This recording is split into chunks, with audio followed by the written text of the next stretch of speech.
Nanti ikut bu. Sorry. Assalamualaikum warahmatullahi wabarakatuh. Selamat pagi, siang, sore kepada teman-teman nanti yang akan mendengarkan atau melihat video presentasi kelompok kami via YouTube ataupun link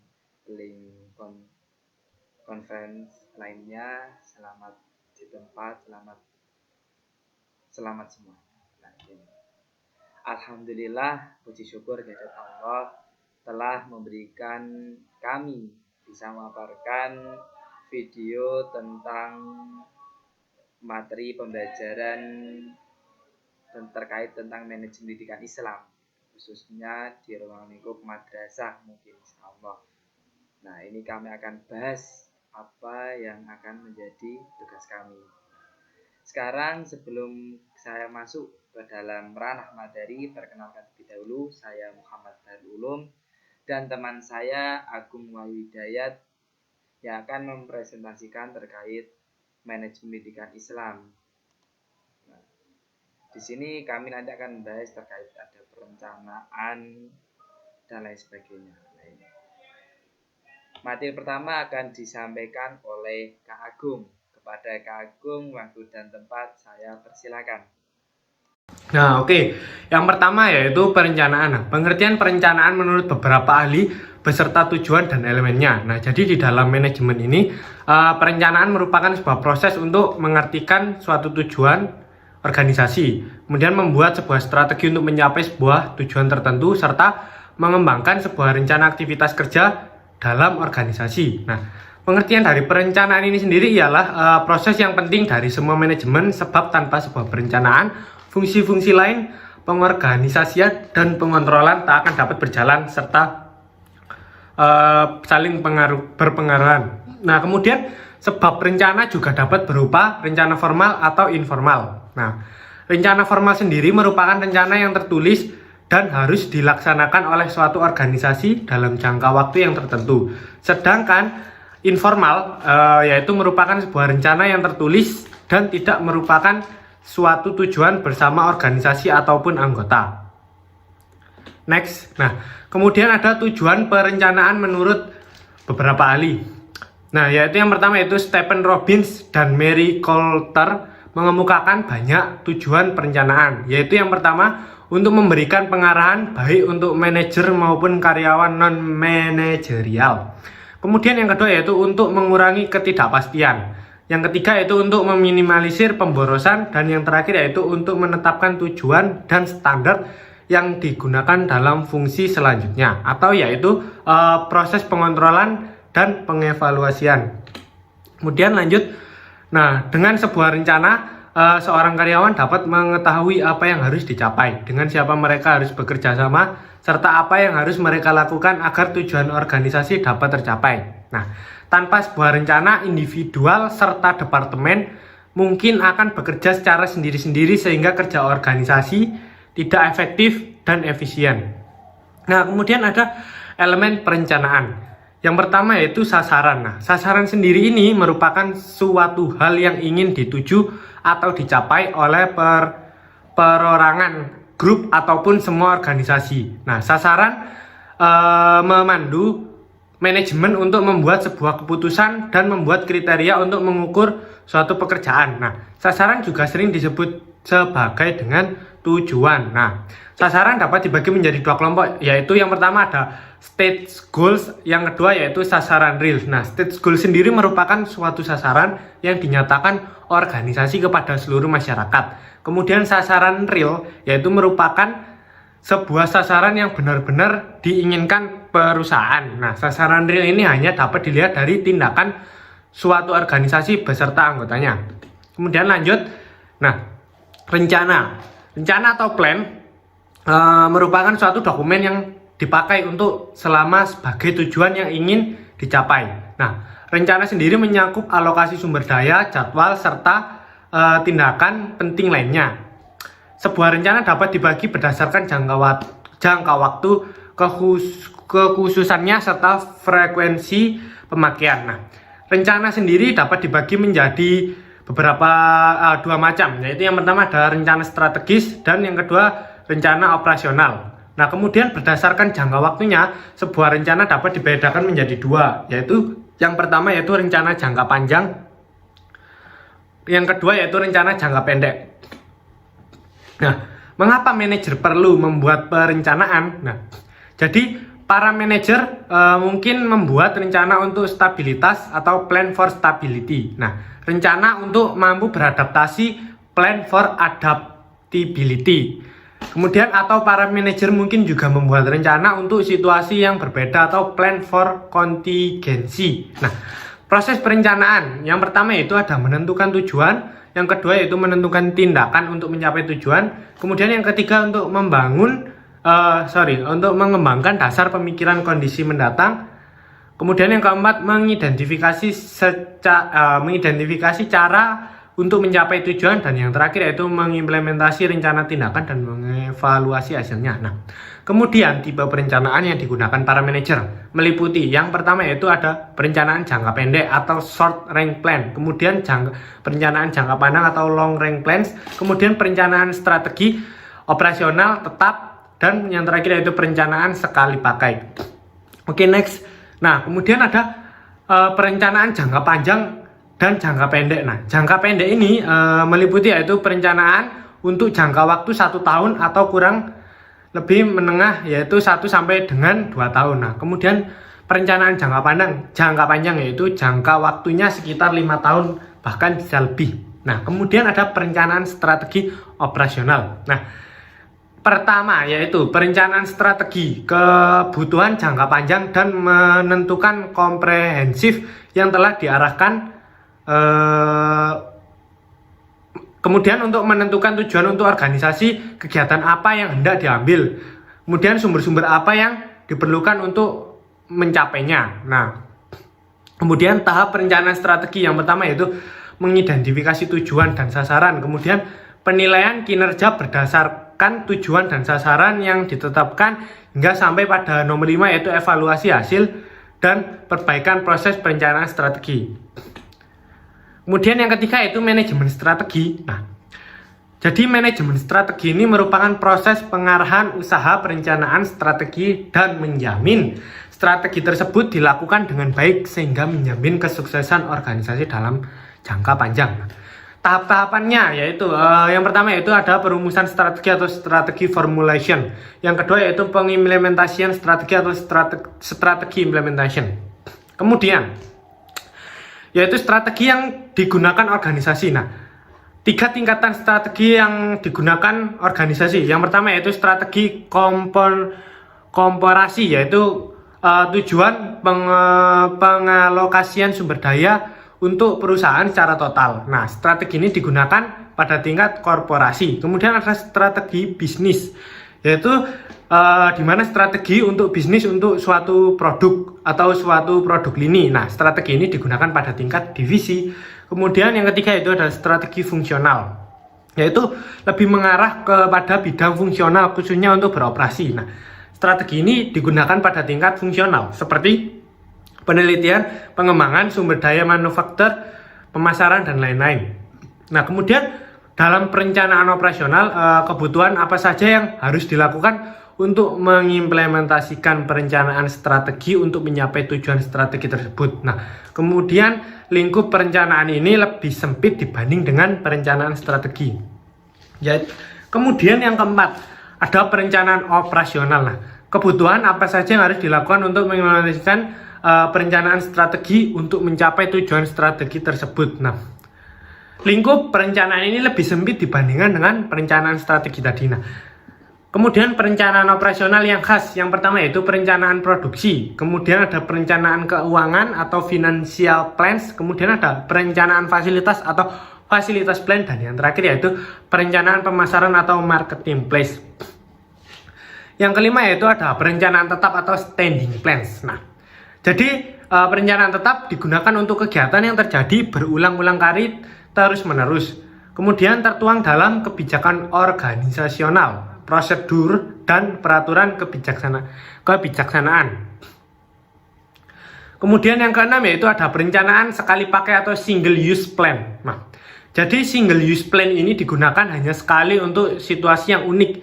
Yaitu yang pertama ada anggaran, menggunakan sumber-sumber untuk mengerjakan aktivitas proyek atau program, merupakan alat manajemen yang ampuh untuk mengalokasikan berbagai macam sumber yang terbatas untuk memenuhi kebutuhan. Kemudian ada jadwal proyek, yaitu jadwal proyek untuk menetapkan rangkaian kegiatan yang dibutuhkan untuk mencapai tujuan khusus dan menghubung-hubungkan dengan kerangka waktu yang khusus.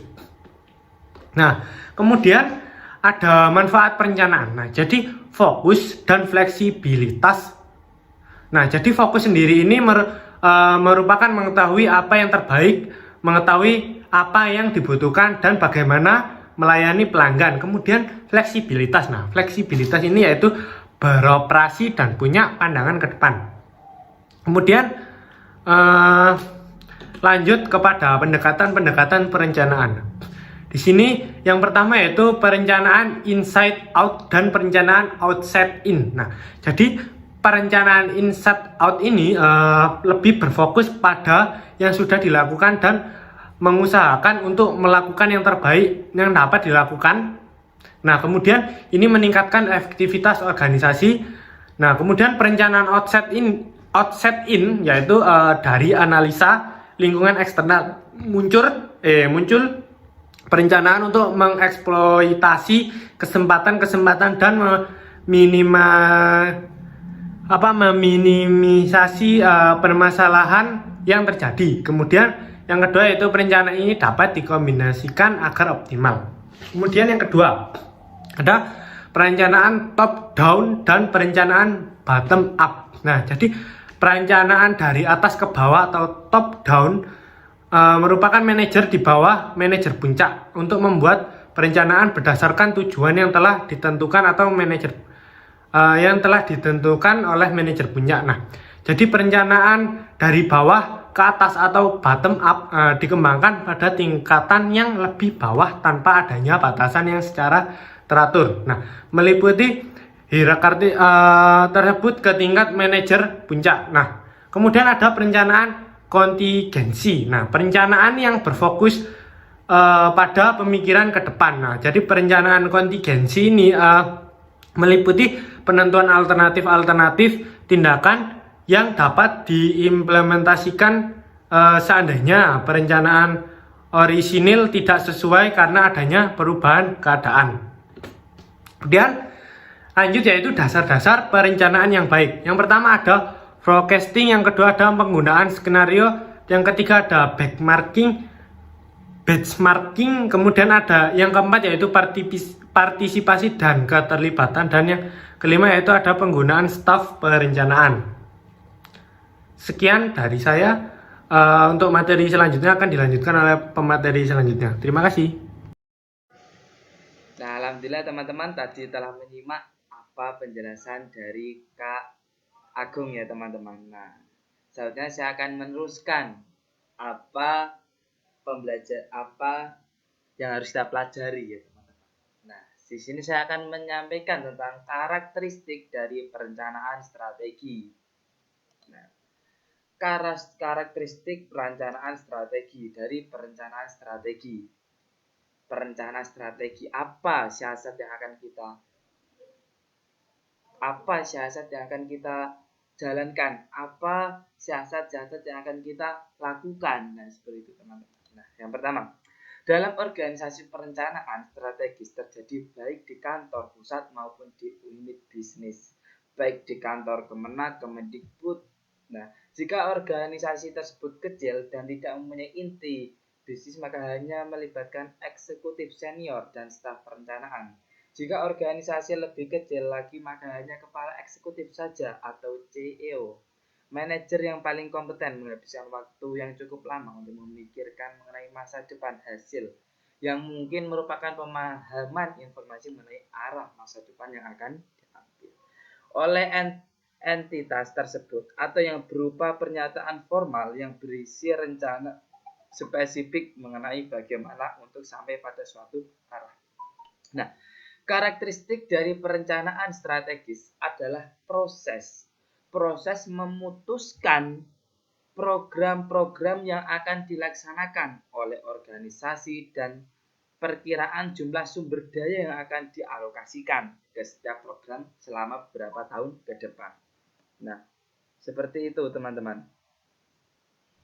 Nah, jadi karakteristik perencanaan strategis itu adalah proses memutuskan program-program yang akan dilaksanakan oleh suatu organisasi terkait pikiran jumlah sumber daya yang akan dialokasikan. Ini mau dibuat apa, ini dibuat apa, itu harus terplot. Jadi sudah terancang. Nah, makanya kadang terjadi di suatu instansi.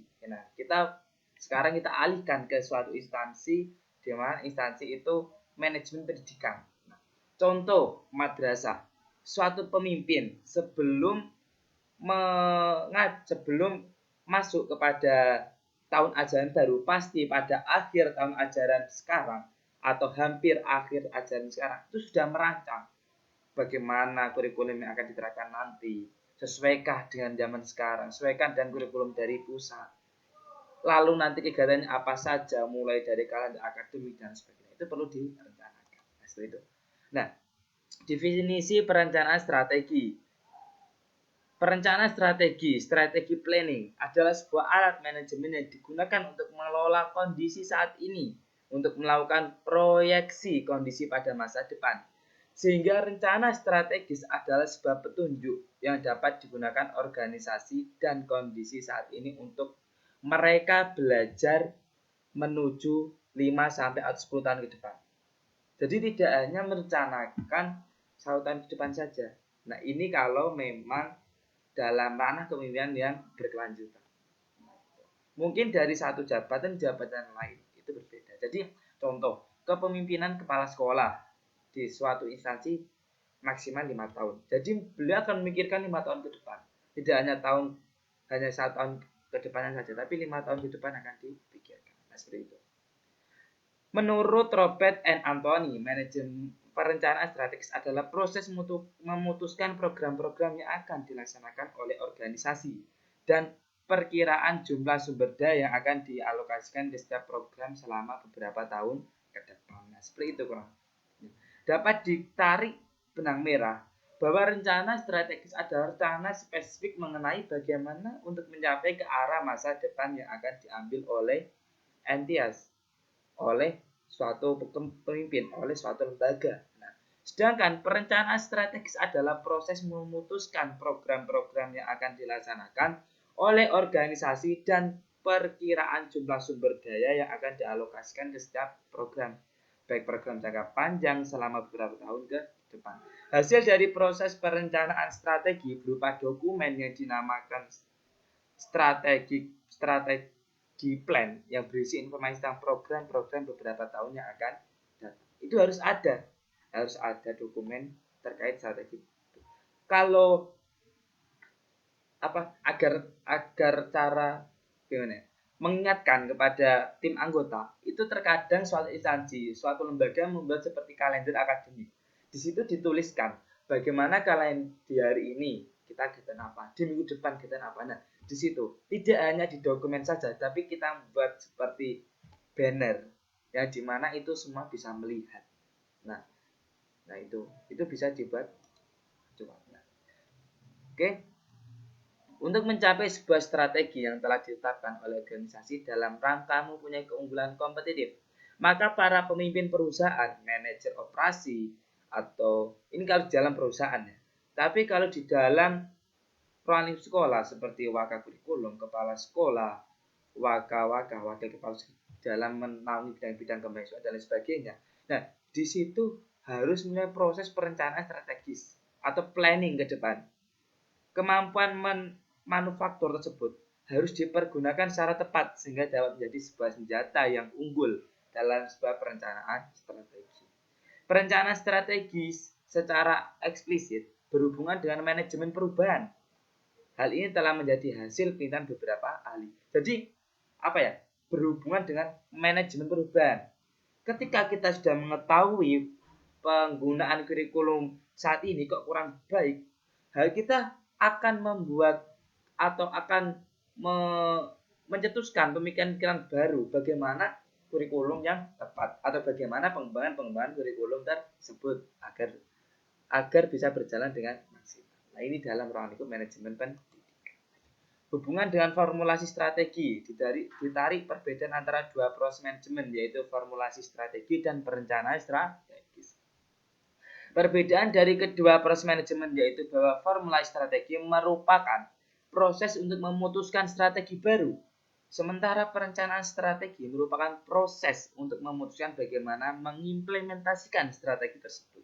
Nah, gini, perbedaannya adalah kalau formulasi strategi adalah memutuskan strategi baru. Tapi kalau perencanaan strategi adalah bagaimana untuk memutuskan proses untuk memutuskan bagaimana mengimplementasikan strategi tersebut. Kan dari begini urutannya. Dari formulasi strategi tersebut dilaksanakanlah perencanaan strategi atau proses untuk memutuskan bagaimana pengimplementasian strategi tersebut. Nah, itu. Dalam proses perencanaan strategis yang formal, langkah yang paling penting adalah menulis penjelasan dari cita-cita dan strategi atau visi dan misi. Nah, perencanaan mungkin harus menginterpretasikan atau memperoleh pemikiran manajemen sebagai langkah yang utama. Nah, seperti itu. Evaluasi dari perencanaan strategi. 50 tahun yang lalu, proses perencanaan strategis di hampir semua organisasi adalah tidak sistematis. Jika manajemen memikirkan perencanaan jangka panjang, hal tersebut tidak dilakukan dengan cara terkoordinasi. Banyak organisasi menghargai keunggulan dari pembuatan rencana untuk 3 atau 5 tahun di depan. Praktek menyatakan rencana tersebut dalam dokumen atau modal formal adalah luas, tetapi bukan berarti diterima secara universal. Nah, seperti itu. Proses manajemen strategi. Yang pertama adalah menetapkan arah dan misi. Setelah itu memahami lingkungan. Lalu formulasi strategi, implementasi strategi, lain terakhir ada evaluasi dan pengawasan strategi. Setelah ditetapkan misi, visi dan misinya suatu lingkungan sekolah, suatu instansi. Lalu setelah itu dipahami lingkungannya. Setelah dilakukan memahami lingkungan adalah formulasi strateginya itu bagaimana. Nah, setelah itu implementasi strategi. Setelah itu semua terplot-plot, sudah dibagi-bagi, maka adalah evaluasi. Baikkah? Apakah perlu perubahan? Apakah ini perlu dilanjutkan? Apakah ini perlu di stop? Sampai perlu di stop atau dihentikan. Nah, itu di dalam proses manajemen strategi. Nah, oke. Nah, setelah itu kita lanjut tentang bagian-bagiannya. Apa saja? Bagaimana, kapan, di mana, siapa. Tujuannya apa? Nah, itu. Tujuannya apa visi dan misi ini? Bagaimana cara implementasi strategi? Bagaimana perencanaan? Kapan? Di mana? Untuk siapa sasarannya? Nah, itu kita harus melihatnya. Oke. Lanjut kemanfaatan dan keterbatasan dari perencanaan strategi. Yang pertama adalah kerangka kerja untuk pengembangan anggaran. Contoh, di suatu instansi.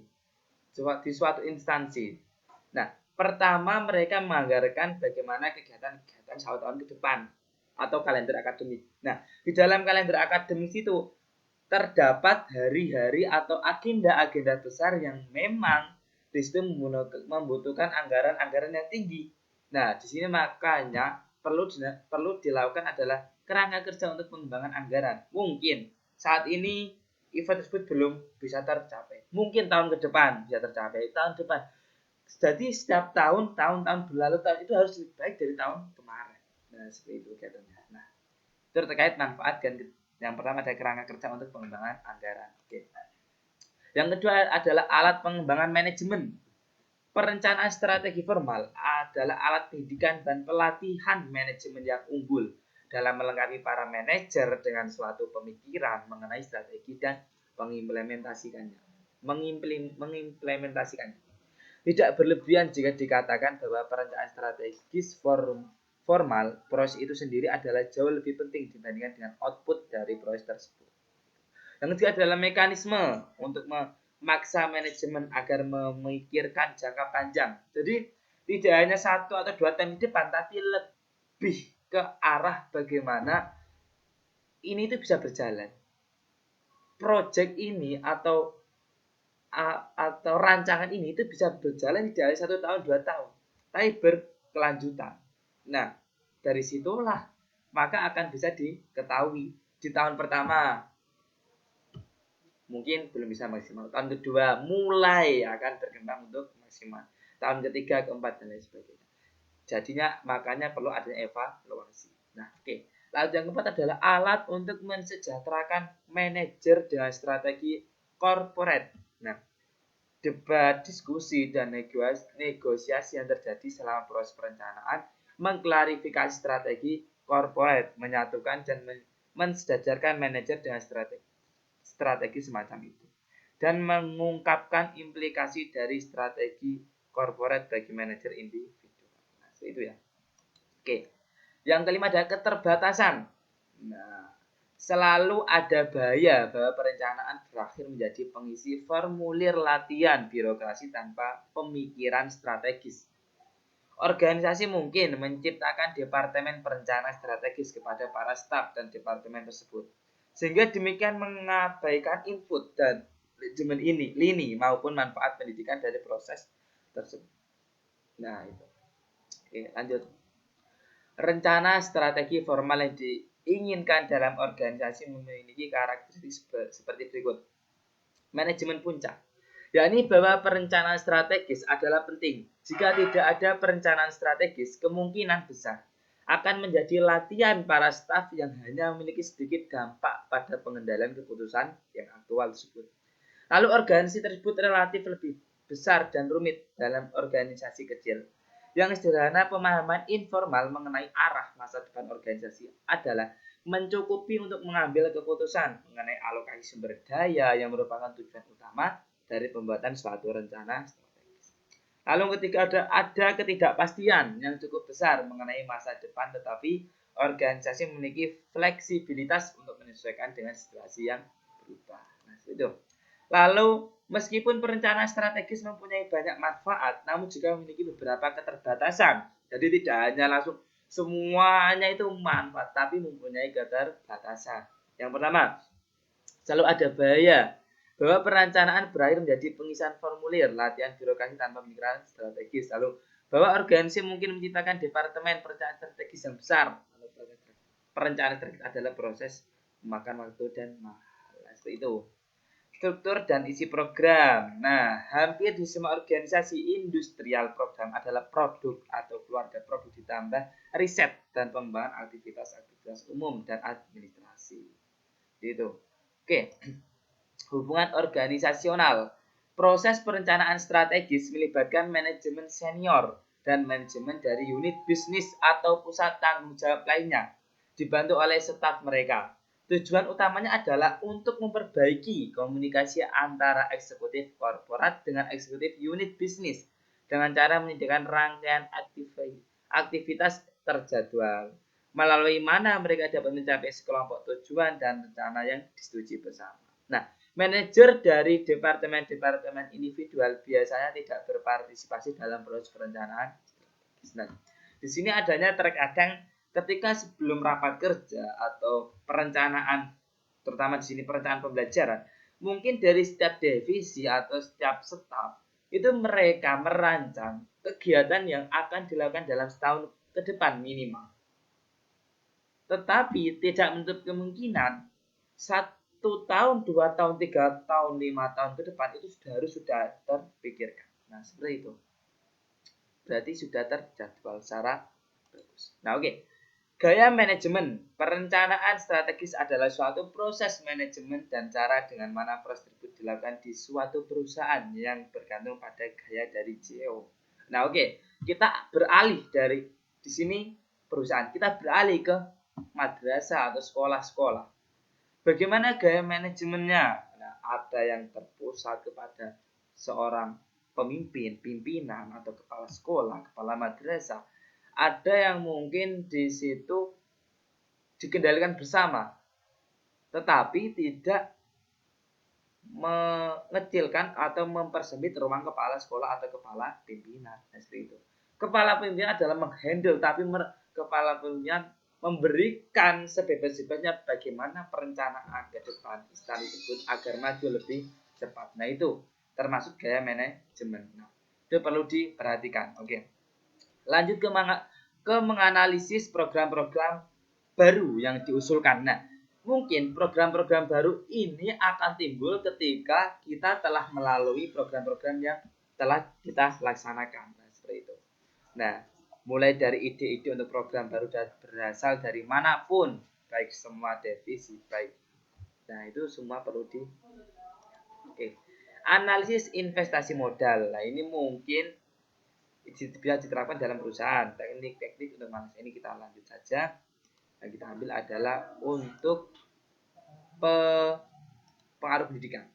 Nah, oke. Model. Selain model pembuatan anggaran, model yang mendasar seperti analisis risiko, analisis sensitivitas, simulasi, perencanaan skenario, teori permainan, dan lain sebagainya untuk pengambilan keputusan. Serta perencanaan sebaiknya mengenai teknik-teknik dalam melihat data yang diperlukan dan yang tersedia. Seperti itu teman-teman. Oke, yang selanjutnya adalah pengaturan untuk analisis. Satu tim mungkin mengevaluasi usulan yang sangat besar dan penting, dan proses tersebut mungkin memerlukan waktu 1 tahun atau lebih. Bahkan untuk usulan yang kecil, jumlah besar diskusi banyak terjadi antara pengusulan dengan staf kantor pusat. Nah, ini gini teman-teman. Terkadang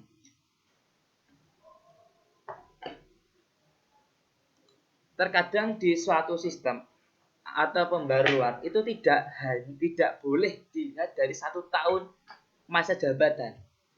Mungkin 1 tahun masa jabatan adalah masa peralihan dari jabatan yang dulu ke jabatan yang baru.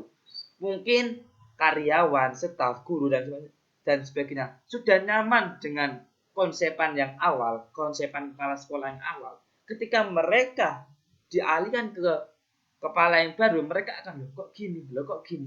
Nah, mereka harus membaur. Dan membaur itu tidak hanya butuh waktu yang singkat, tapi terkadang butuh waktu yang lama. Tidak hanya 1 tahun, 1 tahun, 2 tahun pun kadang belum bisa untuk menyesuaikan. Nah, itu pengaturan untuk analisis. Oke. Menganalisis program-program yang sedang berjalan, analisis rantai nilai untuk perusahaan manapun adalah sekelompok aktivitas yang menciptakan nilai dan saling berhubungan yang menjadi bagiannya. Dari memperoleh bahan baku dasar untuk memasok komponen sampai membuat produk akhir dan mengantarkannya ke pelanggan akhir. Nah, itu dari seorang kepala sekolah, dari wali murid diserahkan kepada kepala sekolah.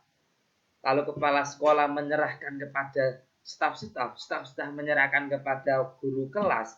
Nah, itu semua punya rentetan, ada rentetannya. Seorang wali, saya titipkan anak saya ke panjenengan Pak Bu, kepala sekolah, kepala pimpinan. Iya, saya terima. Walaupun tidak secara dialog, secara langsung, tetapi secara tidak langsung. Ketika ada seorang wali menyerahkan kepada suatu instansi, berarti secara tidak langsung di situ terjadi dialog secara tidak langsung, di mana ya ini anak saya titipkan di sini, saya sekolahkan di sini. Nah, tidak secara langsung, tapi di situ telah menggambarkan bagaimana kepercayaan dari wali itu kepada suatu instansi. Nah, seorang kepala instansi harus berpikir lebih cerdas. Tidak hanya saya gini, saya di atas lebih. Jangan. Harus bisa memikirkan bagaimana kejadian real di lapangan, bagaimana kekurangannya.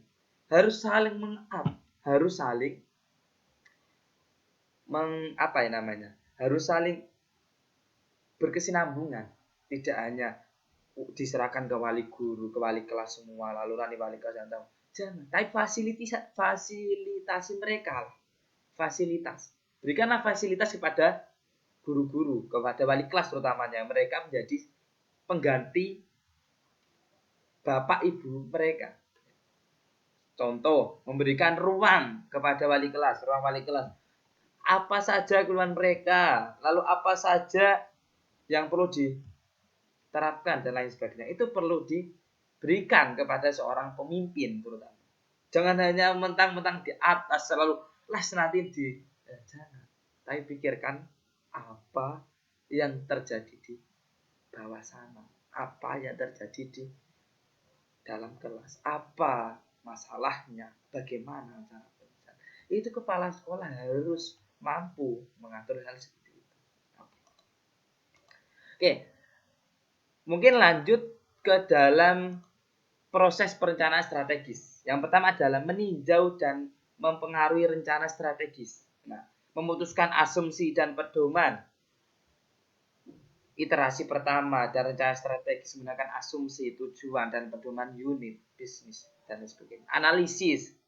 Iterasi kedua dan rencana strategis, tinjauan, dan tujuan akhir. Nah, itu proses perencanaan strategis.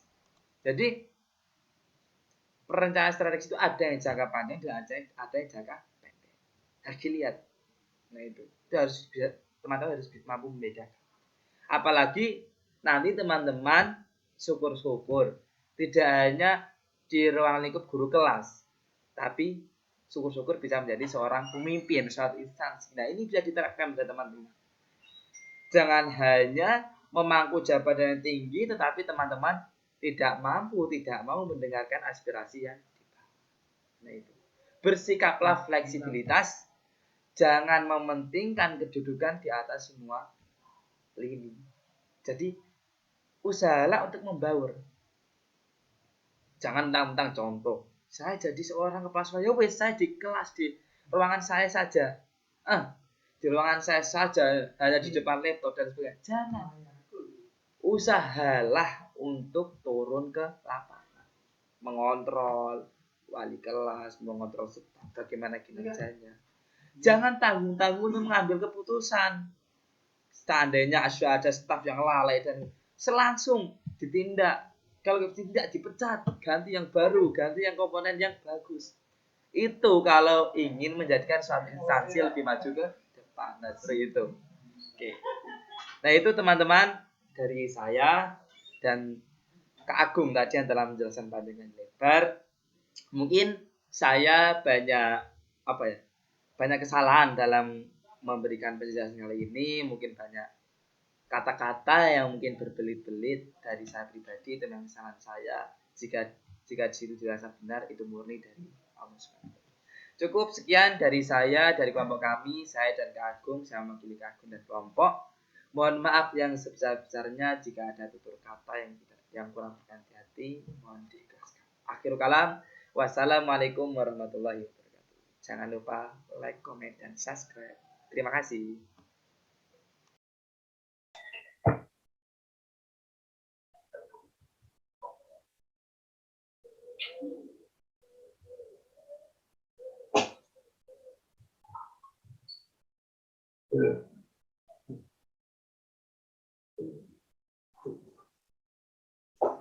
Alhamdulillah telah selesai. Terima kasih untuk teman-teman. Selanjutnya saya kembalikan ke Kak Nasa, Kak Asa.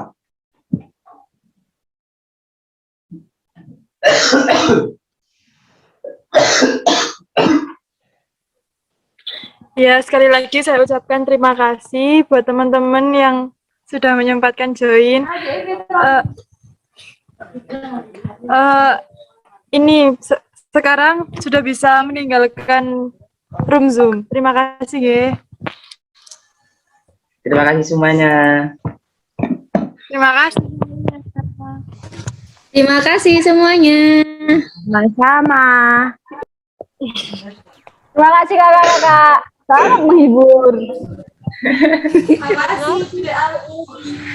Alfi. Saya ikut join ya, Kak.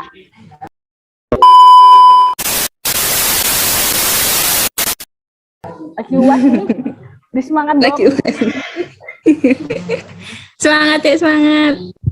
Semangat yang lagi uas. Selamat melanjutkan. Pasikin aja. Dua per. Uasikin aja. Semangat. Terima kasih. Terima kasih Kak Aura, Kak Julia, Kak Amanda. Bisa ngabsen satu-satu ini. Kak Vira, Kak Dwi, Kak Jauher, Kak Fatimah Hanum Tia. Terima kasih.